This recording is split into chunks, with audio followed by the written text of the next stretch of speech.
To be a part of the first black-owned streaming platform that I know of, and artists get paid for streams, that Purple app is what's up, man. Oh, we made it. How we made it. How we made it. We keep them. Everybody just talking about how many chains they got on and how much dope they sold. But the truth of the matter is, I don't believe you, cause I know you do, and I know you didn't sell no dope. Say, man, I'm from Texas, man. I'm from the game. If you wanna get mad at me for the way I see you, then God was Finna talk to him, nigga. And I'm fighting with that. They try to tell you you could be anything, but never say the world make you choose. Got me crossed up like a Chevy when I cruise. Got me bossed up. Talk to me like you knew. Compiling, organizing. They try to tell you you could be anything, but never say the world. So what's good, man? Thank y'all for joining in on the Docuview. We got the artist of the month in here right now, man. I'm gonna let him introduce himself, man. What's good? Man, it's your boy A+Styles, A+IMI on all social medias. That's APLUSIMI on every social media. Y'all follow me. Stay tuned in. We got a lot coming up, man. But I just want to say I appreciate y'all for having me, man. Appreciate it. For sure, man. We thank you for coming out. So, you know, I know you had a interview with us before, you know, on the crowded room, but you know, we like to get, we like to get a little bit more background on the Docuview, man. So, you know, just let us know, you know, where you from and how you got into music. I'm from Houston, Texas, man. Houston, Texas. Grew up mainly in Sunnyside. I lived on the north side when I was younger, but spent my weekends and my summers, Christmas, Thanksgiving. You know, like when you have parents that are divorced, you spend all the weekends and like a lot of the holidays with your dad. So my dad lived in Sunnyside, and yeah, man, that's where I grew up at. Addicts Middle School, Worthing High School, or whatever. I still got a lot of friends on the north side too, but like the reason why I always say Sunnyside is because my mom kept us real sheltered, real guarded, so we weren't really out. I didn't get time. I didn't spend. We didn't live in the hood on the north side neither. So it's like I didn't have no hood to claim or nothing like that. We didn't know nothing about none of that stuff. I'm grateful for it because I got the best of both worlds. I got to live like, you know what I mean, nice, everything, like having pretty much, you know what I'm saying, whatever you need or whatever, and like I said, guarded. So it was like we didn't see a lot of the troubles of the world. And then boom. I moved with my dad in 3rd grade. I stayed in Sunnyside all the 3rd grade year, and then I moved over there permanently in 6th grade. Man, it's like, I'll never forget my first summer, like walking by myself up to Bricker Park. A dude, like a fiend, bro, was like, yo, man, you got some work? And it was like, you know what I'm saying? And luckily, I had friends over there because I had been going over there for so long, and like they were like, nah, bro, that's whoop, whoop, whoop, and just, it's like you get a whole different side of life. But like I said, it makes me balanced or whatever, and I'm grateful for it because as a man, I'm able to really blend into any settings, anywhere I can like speak any language, anything. So I'm grateful for it, man. That's dope, Sunnyside, man. Now, Sunnyside, is that included in just Brittany Houston thing, or you know what I mean? Listen, man, I don't know too much about that, man. I don't know too much energy to that. It's Houston, Texas, man. I feel you. I put it like this. I grew up on Cullen and Edfield. You H-Town. Watch this. I'll show you how H-Town that is. Literally within 100 feet from my house. When you walk to the stop sign on Cullen and Edfield, the original screw shop was right across the street on Cullen and Edfield. So where Kiki was at, where DJ Screw, the original screwed up records and tapes. It's literally like 200 feet from where I lived. Right. That's how Houston we is, man. Like I got off the bus, I think it was in 8th or 9th grade, and Bun B was shooting Draped Up and Dripped Out. Like I got off the 30 Cullen. That's you know crazy. What I'm saying? Back in what 2000 and I want to say 3, 4, 5, something like that. And Bun B was shooting Draped Up and Dripped Out right across the street. And I literally walked across the street. It was in the video shoot. That's crazy. That's how Houston it is. Man. For real. H-Time. Yeah, I feel you, man. So you was going back and forth, but like, when did you first get, you know, attracted to music? You know, what first pulled you in? Honestly, music has been something that I've always been into. My mom got pictures of me when I was like 3 or 4 years old. Cause for Christmas I didn't ask for like toys. I asked for a drum set. My uncle was a pastor. My dad is a minister, so I was real heavy in church. But like, she said like my highlight of church when I was a kid. You know, back to them days when you really can't remember when you 2, 3. She said after church I used to like be like. She said it was like a track race. Cause I'd be like waiting till church was over so I could run up and go play on the Playing drums. them drums, man. So I always loved music, man. When I got older, a little bit older, started getting into trouble in school, she would take everything out of my room except the radio. So it's like I still could, you know, some sort of, you punished from going outside, you can't play video games, can't look at TV, but I had something, and that was music or whatever. I used to get in trouble, bro, like it's documented for beating on tables at school, lunch, freestyle, all of that. So yeah, bro. When I went to when I moved to the South Side, it really started like I started writing or whatever. I always wrote poems. I won poetry contests in elementary school, reading contests, all types of things like that. So everything that shaped music, literature, English, I was always good with those. You know what I'm saying? With those subjects. And moving to the South Side, I started doing Christian rap. I want to say around 12 or 13. I had a group. I was in a group. Not I had a group, but I was in a group called Docuview or whatever. And that was really like my first start.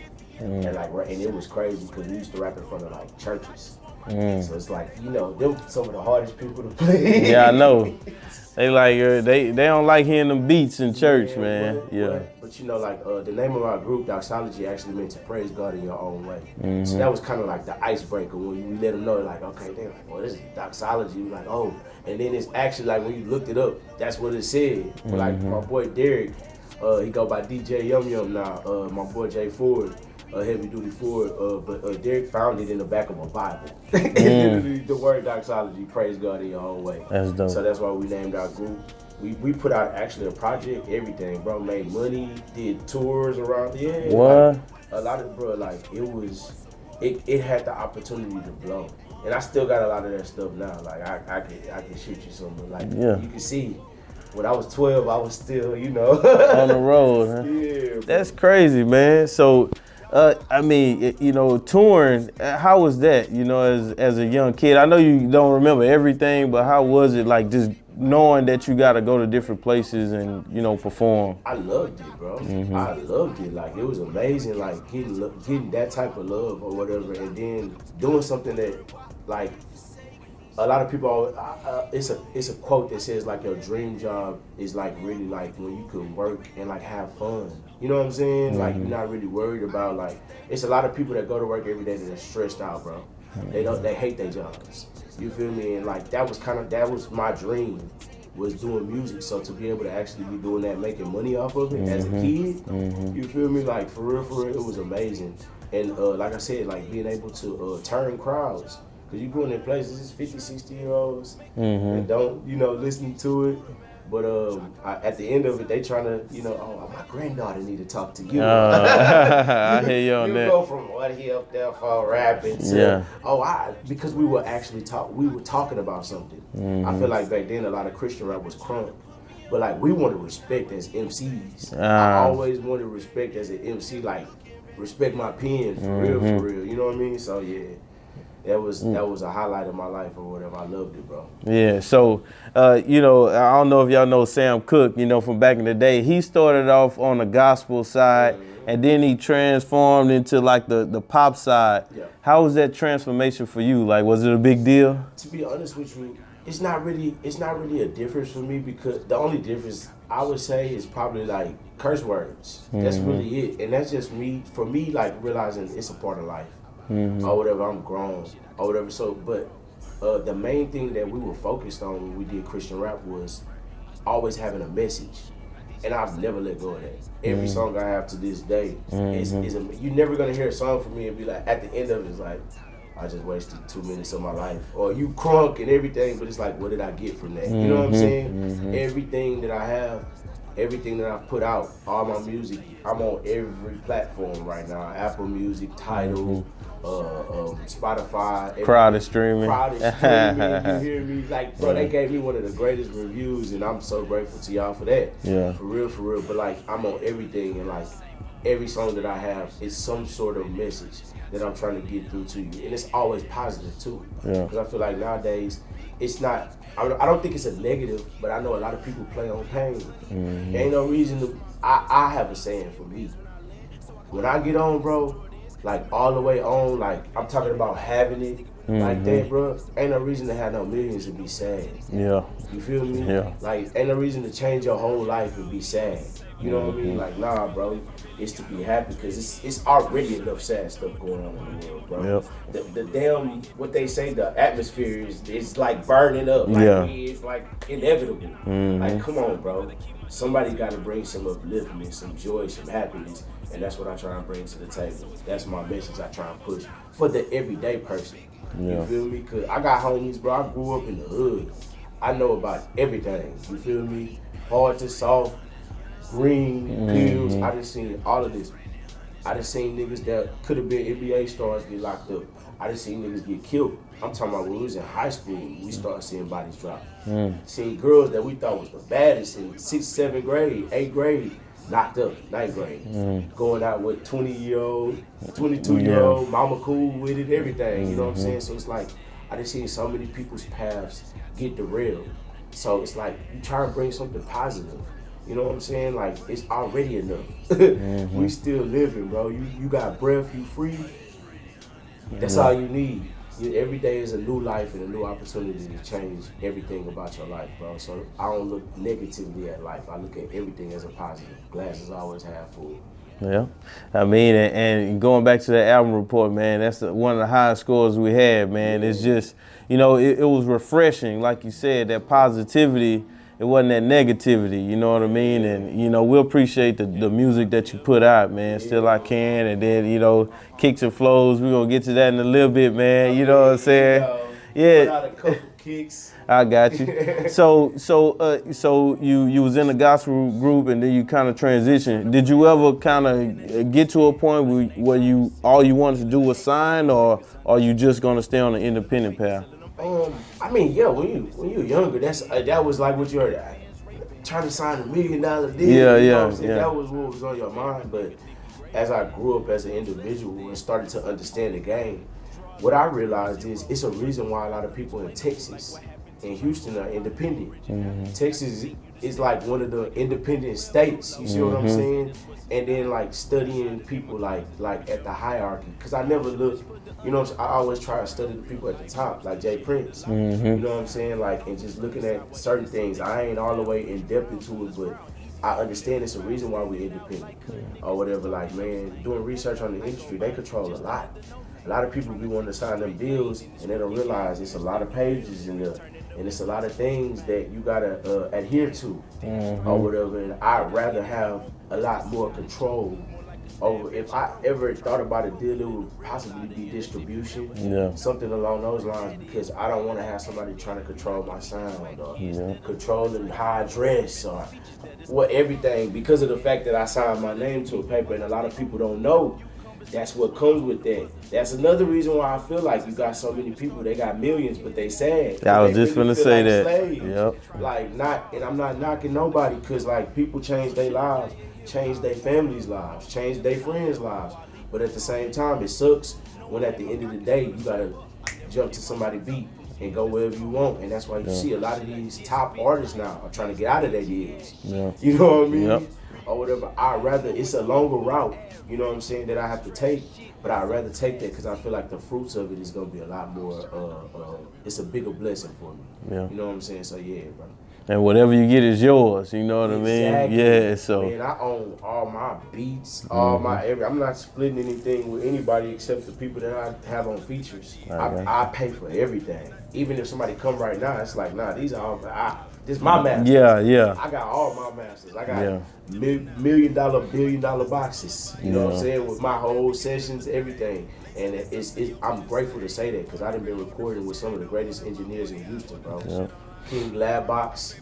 This dude got Grammy Awards because the hottest dude right now, probably in Houston, he got Ken the Man setting everything aflame. Big Bad Cab. A lot of people on the North Afghanistan. I started recording with Big Cuz when he was over there by Sweetwater, OTB Fastlane Studios. my boy Cartier or whatever. I'm talking about, bro, some of the hottest engineers in the city know me on a first name basis. You feel me? And it's like family because I build relationships with them. So that's why I say, yeah, you might not, you look at it like, oh, who is this, who is that? Yeah, bro, sooner or later, sooner than later, you finna find out who A+Styles is. Cause I'm gonna come out and there's nothing nobody gonna be able to do about it cause my sound, you can't compete with it. You know what I'm saying? And nobody is in my lane. That's how I feel about it. So yeah, bro. I mean, you definitely have a dope sound, and you know, even though you from Houston, Sunnyside, even though you from Houston, you have that international sound. You know what I'm saying? Where you can, you know, you don't really know where you from. You can cross over to any, you know, any genre really. I can do any. I take that as like, man, it's still for me like hip hop, and I'm not even gonna say hip hop, but like rapping. I still take that to heart. There's a lot of cats that just, I'm a dude was hot to get on. And it's crazy because I was telling you, I'm a little older, so it's like I grew up when it's like, no, bro, you had to be original. You would get shunned if you came out sounding like this dude or this dude. So even to see that transformation in music, it's cool because like I said, I'm not tripping off of young people making a lot of money.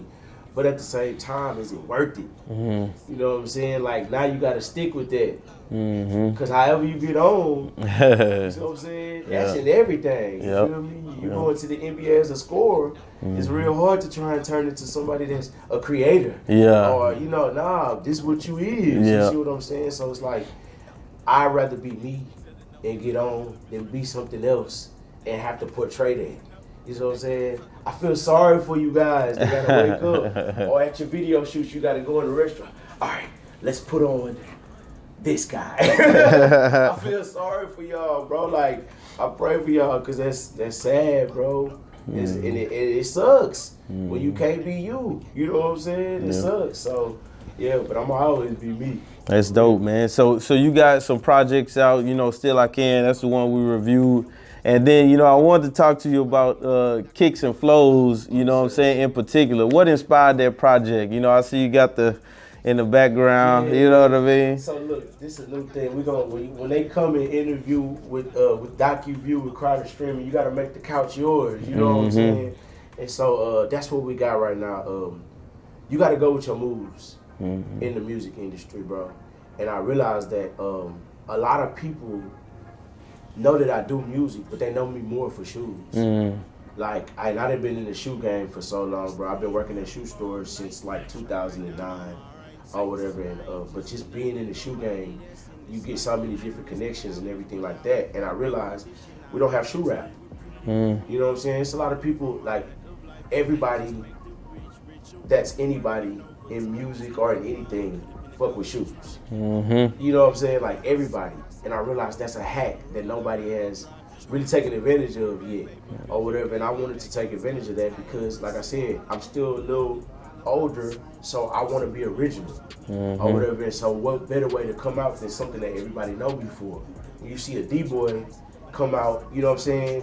When you see him in everyday life, you want to see him on the block. You know what I'm saying? When you see him dressed up, you want to see him dressed up in the D-boy attire. When he in the video, you want the big booty bitches and the money on the table and the bricks of cocaine and the weed. Well, I'm the shoe rapper. When you see me in my everyday job, I'm a manager at a shoe store. Every time you see me, if I'm going to a gas station to get a goddamn Fiji water, I'm gonna be fresh. You feel me? Or whatever. I got my shoe show. Y'all follow that on YouTube. A couple of Kickz. We dropping episode 3. Probably like on April 6th, I believe. We'll drop it or whatever. But everything about it is shoot my kids. I got 5 babies. When you see my kids, they fresh. I saw those pictures, man. Everybody same pair. I'm like, man, that's how you do it. Yeah, I actually like back in 2012, I worked at a store called Sheep. And it's crazy. I was trying to tell a lot of my partners that was like doing other things and doing other hustles. I was like, bro, we really need to get into these shoes because I'm telling you, this the next thing. I used to work at Greens Point Mall, and it was crazy because I didn't choose it chose me. You know what I'm saying? Like I got promoted to be being a manager, and then you start having guys like the hood guys, you know what I'm saying? The guys that was the D-boys, the plugs, whatever. They start coming in the store, and everybody, like I said, everybody want the shoes. So it's like back then there wasn't no raffles and all of that like it is nowadays. So we had 3 types of customers. That's what we used to say. We had the dudes that would come and pay early and pay extra. We had the people that would wait in line for whatever was left over after we took care of them. Yeah. And then you had the dudes that were right around the corner. Yeah. Catch somebody slipping. Yeah, and get a free pair, huh? Man, I'm telling you, bro, like, a lot of people don't understand now because shoes are so, like, exploited, but, like, you used to have to be somebody to where you couldn't just be walking, like, people would take your shoes. Killing somebody for their Jordans used to be a thing because money didn't flow. The economy wasn't like how it is. So like if you wasn't somebody, like niggas would catch you slipping for real. So it's like it now, you know what I'm saying, pretty much anybody can have on, you know. It's so accessible and they got so many pairs that come out, but it used to have to be somebody to wear shoes, bro, for real. Yeah. Even in high school, middle school, niggas would take your shit. Yeah, you know, it's one thing to have the money to just buy all the shoes, but to me, I know if you're a shoehead or not, because you'll pick the right shoes. You might have one pair, but you got that pair. You got that pair. You know what I'm saying? A lot of people be on the ones now, bro. But if you really want shoes, it used to be the 11s. Yeah. Jordan 11s was the shoe with the patent leather. I should have brought a pair, but I just, had a couple items in the trunk that I wanted to bring out. But the Jordan 11s, that patent leather, bro, when that shoe came out, it changed. Because you had never seen patent leather on anything before except for dress shoes. So to see that on a basketball shoe, and then they went, like his team, they went damn near undefeated that year too. So it was like, it made it, we really see, this is the thing, nowadays these kids will never understand. We used to think that wearing Jordans would actually make us play better. Yeah. They don't know who Michael Jordan is. I got a son that's 11.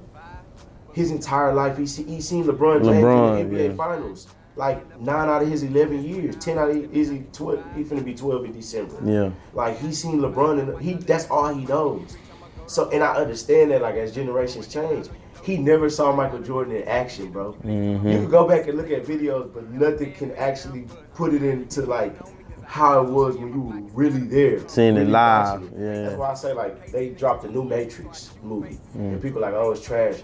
Well, people can't understand how we really were in 1999 when the first, we really thought Y2K was finna take over, like, the lights was we prepared for that, Nothing can put you in that mindset to be able to understand how stuff really was. Then, so it's like, you want to appreciate stuff the way that we appreciate it. They can't appreciate Blueprint. They looking at that, they saying this dude is trash, and it's like, bro, if it wasn't for that, music doesn't get to where it is now. So man. You don't get it, man. So I mean, you make dope projects, man, and everything going on. So before we get to your future projects, like, who would you attribute, and it's okay if you say yourself, but who would you attribute to, helping you along the way? Like, somebody who was just there to motivate you and all that, My boy Ace Kid, man, shout out Ace Kid, man. I never really get to shout out people in interviews. It's a good question. Sir Splex, shout out my boy Reggie, My High Club, bro. Man, he was the first dude to ever take me to a studio. Like after I went to Prairie View, my freshman, well not freshman, I was actually considered a sophomore because I graduated with like enough credits out of high school. I did dual credit, or whatever. But I had moved over there by Acres Homes. Me and a couple of my roommates from PV, and we were living over there for like West Little York and West Montgomery. And this guy named Reggie, bro. He go by Reggie. Now he used to go by NC-17, but Reggie Johnson. And he came over there, and I was a Millie had came out, and I did a freestyle to a Millie, like live, like right there. He was like, "Yo," and he was talking to my brother Yum Yum. He was like, "Yo, your little brother can rap." Like, bro, I'm telling you, these niggas go. This nigga took me to the hood. I never forget, bro. I had on a Hollister shirt. Straight out of place, man. But I always been me, bro. Even in Sunnyside, that's just, like niggas used to call me Kanye because I was wearing polos with the collar popped and shit. I saw my dad wearing that shit like in like a picture from like when he was in high school. So I was doing that. But he took me to Acres Homes in the hood. Like I'm talking about, we was just somewhere like some hood ass apartments. Niggas was just looking at me like, who the fuck? They knew him. What the fuck is this nigga you got with you? But after I went in the booth, you know what I'm saying? You always know when you go in the booth and when you come out and they like, hey, sign that wall right there. Hey, let me get a picture of you. And you like, okay, I got something. You know what I'm saying? And so that he was one of the first dudes to believe in me. But J Ford, Heavy Duty, that's always been my brother. Yum Yum. Those are some of the main people, bro. Reggie, Ace, Splex, Yum Yum, J Ford. That's in my circle. You want to talk about major artists? The first album that I ever listened to, like real hip hop album that I ever listened to, was able to listen to, was The Blueprint. Like I told you, my dad was a minister. So it's like, you know, we wasn't really allowed. We could listen to the radio, but like when you buy the albums, just cursing and it was like, nah. But when I moved to Sunnyside, like all the way, see my big brother Trey, and I gotta shout out Trey. I'm glad, man, Yeah. I gotta shout out Trey. My big brother Trey, he really put me on to hip hop. We listened to The Blueprint, chopped and screwed. Oh man. He literally, I was in the car, he drove to school to Rick's tape right across the street, and he bought the tape, and he put it on or whatever, and I wasn't really, you know what I'm saying, just keen to paying attention. It wasn't the shit I was hearing, you know what I'm saying? But it was one day, you always want to like impress your older siblings type shit. And he's like 10, 11 years older than me or whatever. And he used to cut hair in Third Ward. And I'm to my clientele out the wazoo. My brother is well known for the Clippers. And I got in the car one day and I never forget, he was talking to somebody. He was like, man, this nigga Jay-Z, bro, he said, whoop, whoop, whoop. And he said, and I saw the way he looked. And I was like, man, I want to rap like that to where my brother will look at me and be talking about me like that. Or whatever, because it just gave you that feeling, you know what I'm saying? And so Jay-Z is probably, like to this day, Jay-Z, Kanye are battling for my top 2 favorite rappers or whatever. I listen to a lot of other people, Cole. I fuck with Kendrick heavy, Cole heavy, or whatever, but I gravitate to a lot of those artists as far as like my favorites. Now I've grown as working in the shoe store for the last 2 years.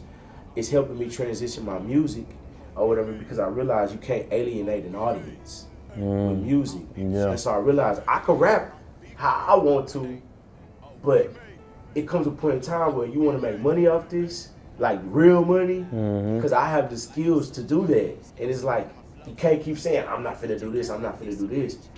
You just have to find a way to integrate what you want to talk about into the sound that everybody is listening to. And that's the point that I'm at now. I'm really a student of study. I like studying stuff, and I like taking one lesson that I learned from one thing and applying it to everything in life. And so one of the things that I've been doing, I study the customers that come in my store. I work at an urban store, sell tennis shoes, you know what I'm saying, jeans, hood, urban clothes. And you watch the songs that people gravitate to. You see what I'm saying? The beats, the cadence, the patterns. It's like, I could do that. You know what I'm saying? And still be talking about what I'm talking about. So it's like more so now that's where we get Kickz and Flowz or whatever. We combine it what everybody knows me for, and we starting to integrate the sound towards some of these newer projects or whatever. I'm glad that I dropped a project called Vintage, because you'll always be able to go back and hear, this is what I came from, rapping. I'm glad that I dropped Still Can. That was a subtle, changing of the guard and going into it. But now with Kickz and Flowz, and I'm gonna let y'all know now, we dropping 4 Kickz and Flowz albums this year. Wow. Like we actually gonna drop another one probably at the end of this month, at the end of April or whatever. I literally, last year I did a lot of recording with King Labbox, like 30, 40 songs, and I'm gonna break that up and give y'all like, you know what I'm saying, three or four different, well, probably 4. I think I said 4 different Kickz and Flowz projects. So it's gonna be, get ready, bro. Finna get flooded with Kickz and Flowz, and I love all your music, but I love how you arrange just Kickz and Flowz with the names of the songs. That's the shoes. I would say, man, I must say, man, that's something I've never seen before. You know what I mean? And if somebody try to do that in the future, A+Styles did it first, man.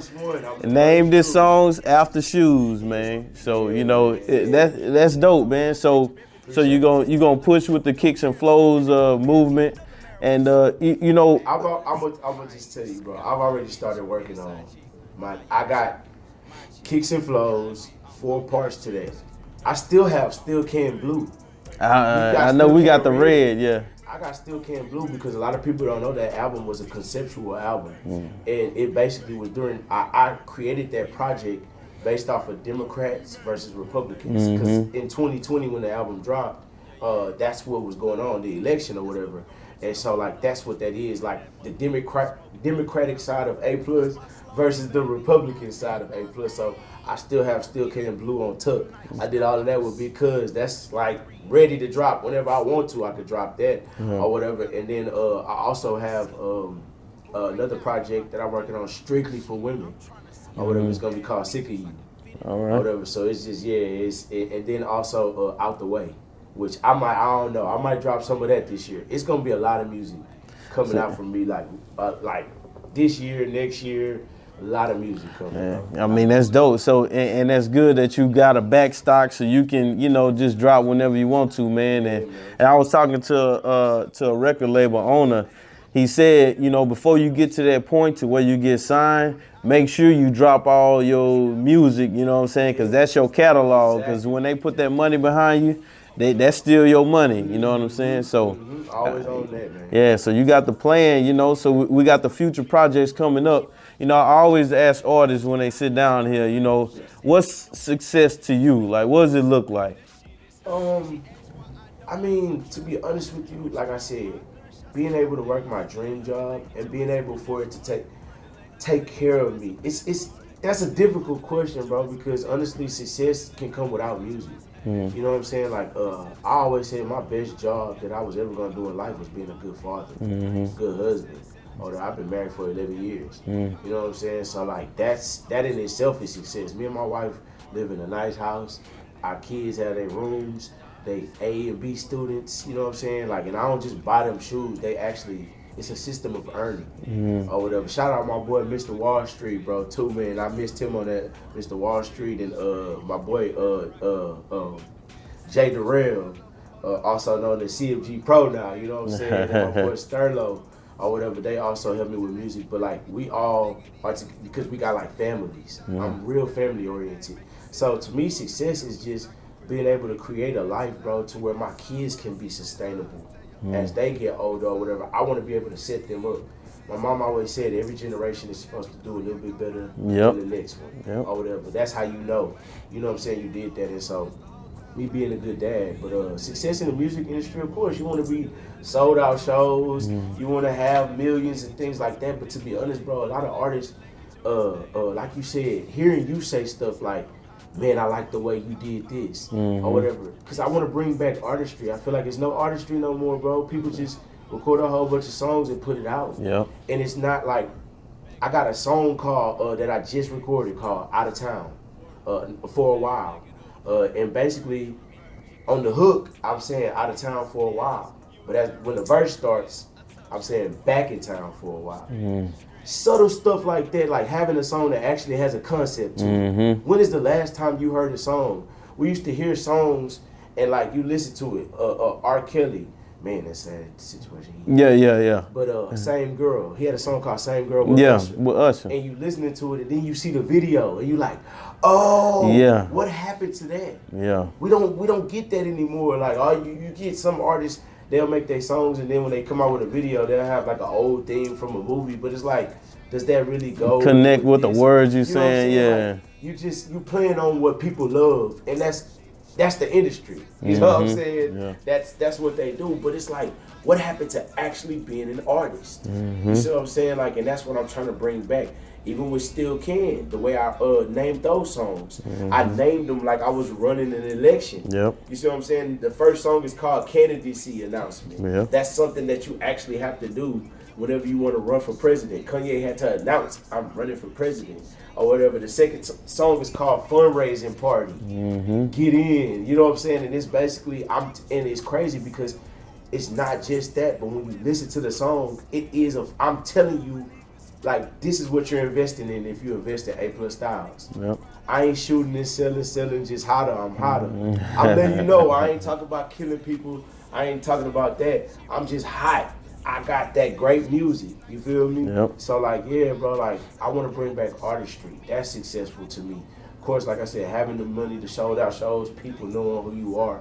But when you get the life you love, when you get the life you want, how do you plan to live? Yeah. What you gonna do after you got it? If Yeah. the world is in your palms, what you gonna do with it?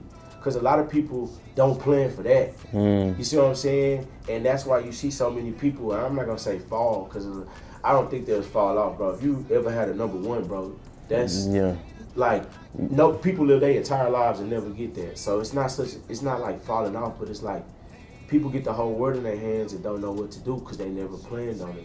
I'm one of those people that plan for like what I would do if I ever had that opportunity for my voice to be heard like that.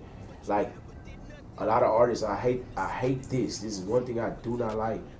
But a lot of people negate the fact that, bro, everybody listening to you. And you can sit there and try and say all you want as an artist. Man, I wasn't making that song for these kids to go do this, or I was just talking about, nah, bro. There's no way as an intellectual being that you don't understand that if you say something and it's all these people that love you and want to be like you, that they gonna go try and carry that out. Yep. Because they believe that. And when you understand that, you gotta change what you're saying, bro. You gotta make it something different or better.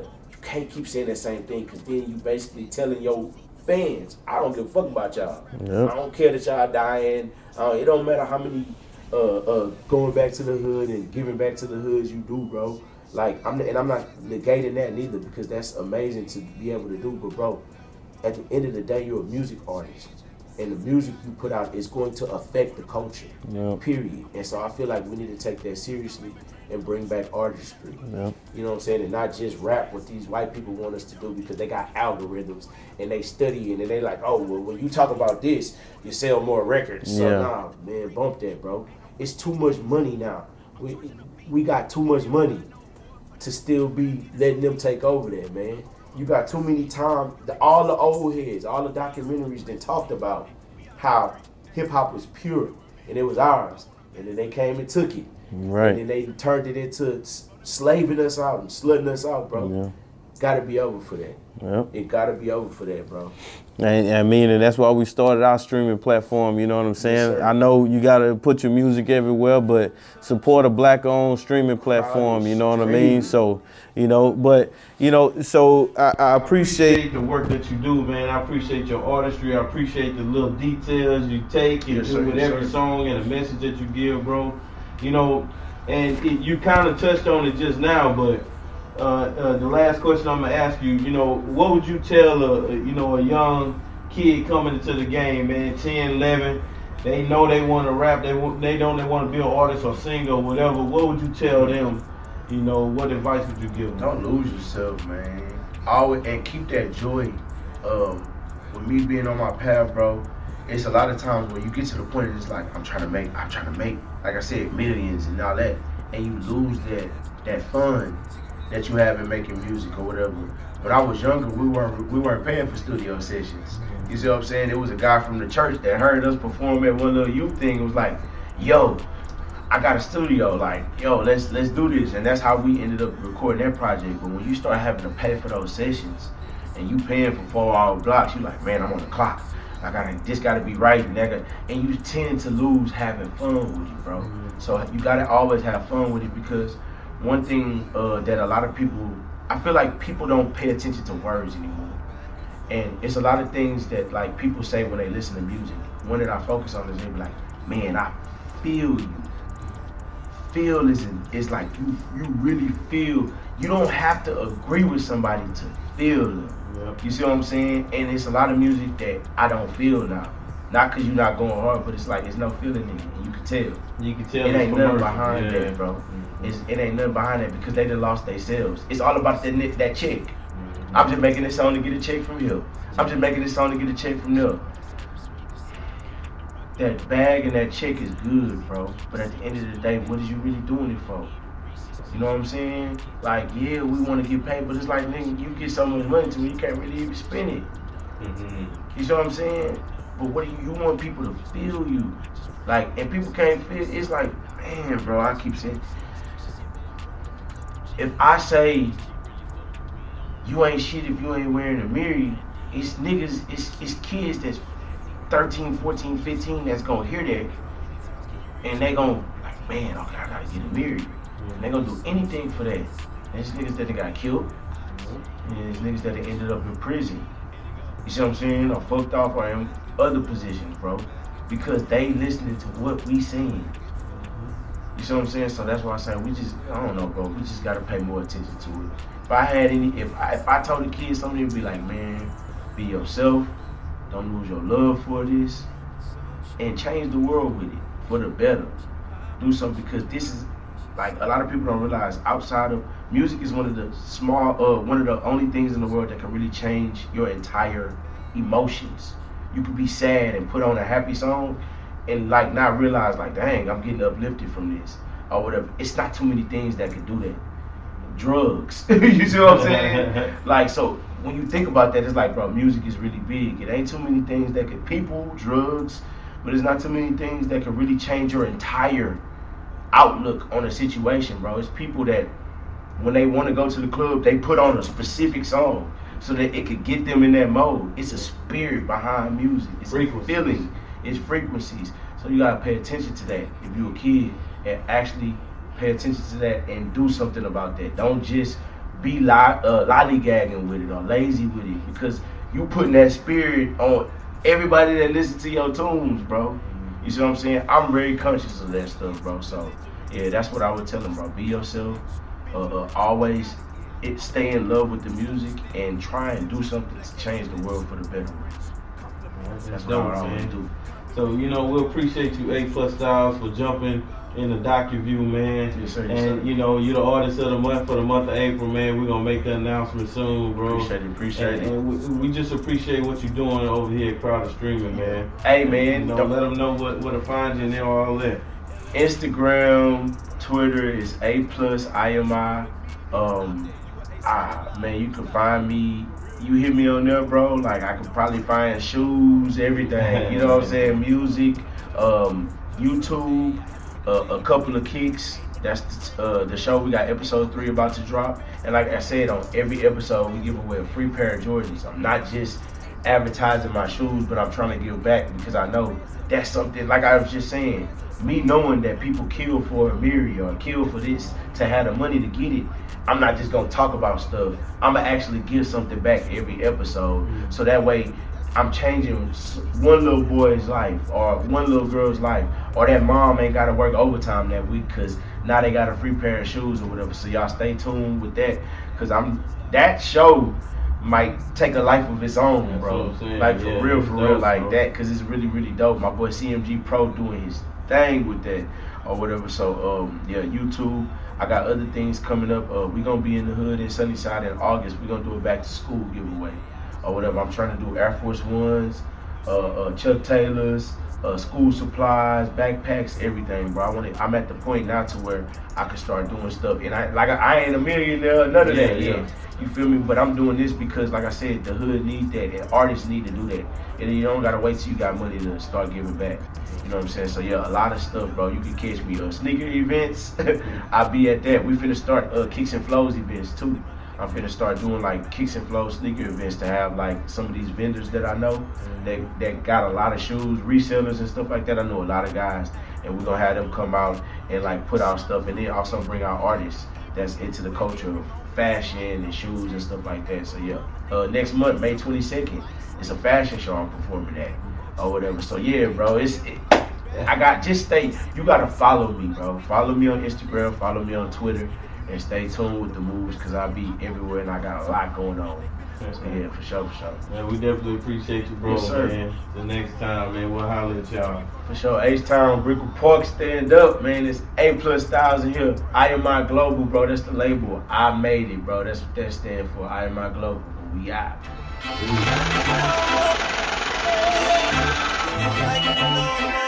Kickz, I Shit changed ever since I got dope. Cause the haters don't like me no more. Shit changed ever since I got dope. Hey, they don't like me no more. Shit changed ever since I got dope. Cause the haters don't like me no more. Act like something changed ever since I got dope. Hey, they don't like me no more. Shit changed ever since I got dope.